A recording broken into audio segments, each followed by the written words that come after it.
قرآن کریم میں یہ ارشاد ہوا وَإِذَا قُرِئَ الْقُرْآنُ فَاسْتَمِعُوا لَهُ وَأَنصِتُوا لَعَلَّكُمْ تُرْحَمُونَ۔ اے لوگو، جب قرآن پڑھا جائے فَاسْتَمِعُوا لَهُ، تو اس کو سننے کے لیے پہلے سے تیار ہو جاؤ،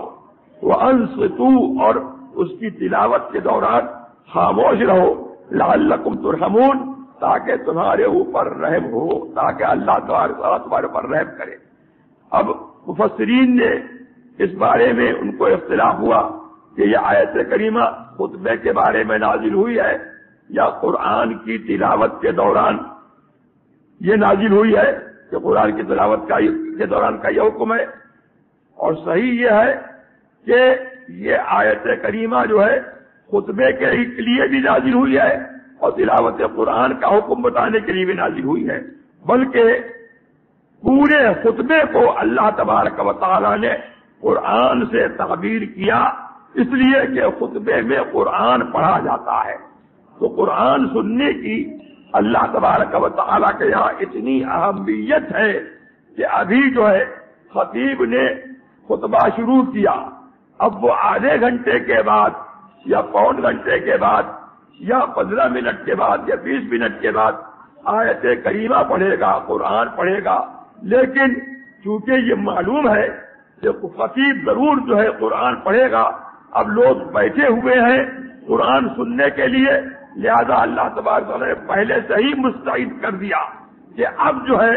دوران خطبہ جو ہے قرآن کے ادب کے لیے، قرآن کی حرمت کے لیے اب کوئی عمل جائز نہیں ہے، یہاں تک کہ زبان سے جو ہے ذکر کرنا وہ بھی جائز نہیں ہے، بلکہ حدیث پاک میں تو یہ بھی آتا ہے کہ جب امام منبر پر بیٹھ جائے اس وقت سے لے کر کے خطبے کے ختم ہونے تک نماز بھی ممنوع ہے اور ذکر الہی جو ہے اس کی بھی اجازت نہیں ہے۔ یہاں پر جو ہے یہ جو رواج رائج ہے، میں نے جو ہے پہلے بھی بتایا تھا اور میں آج بھی جو ہے اس کو مسئلہ بتا رہا ہوں کہ ان اللہ وملائکتہ یصلون علی النبی، بے شک اللہ کے فرشتے، اللہ اور اس کے فرشتے نبی علیہ الصلوۃ والسلام پر درود بھیجتے ہیں۔ تو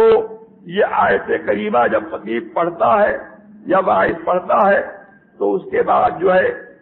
یہ حق نبی کا نعرہ جو ہے ہم لوگ لگاتے ہیں، الحمدللہ ہمارا نبی برحق ہے، ہمارا خدا برحق ہے، ہمارا دین برحق ہے، لیکن ہم ہر حال میں ذکر میں اور اپنے افکار میں، اپنے اشعار میں محمد الرسول اللہ صلی اللہ تبارک و تعالی وسلم کے حکم کے ہم تابع ہیں، قرآن کے حکم کے تابع ہیں۔ تو جہاں پر قرآن نے ہم کو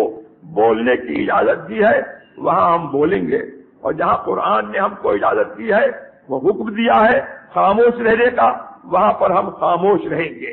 تو لہذا دل میں آدمی حق نبی کہے، دل میں آدمی جو ہے درود شریف پڑھے، علماء کرام نے جو ہے یہی تلقین کی ہے، اور یہی جو ہے وہ خطبہ سننے کا جو ہے ادب ہے۔ اور خطبہ سننے کے احکام میں یہ بھی ہے کہ جو لوگ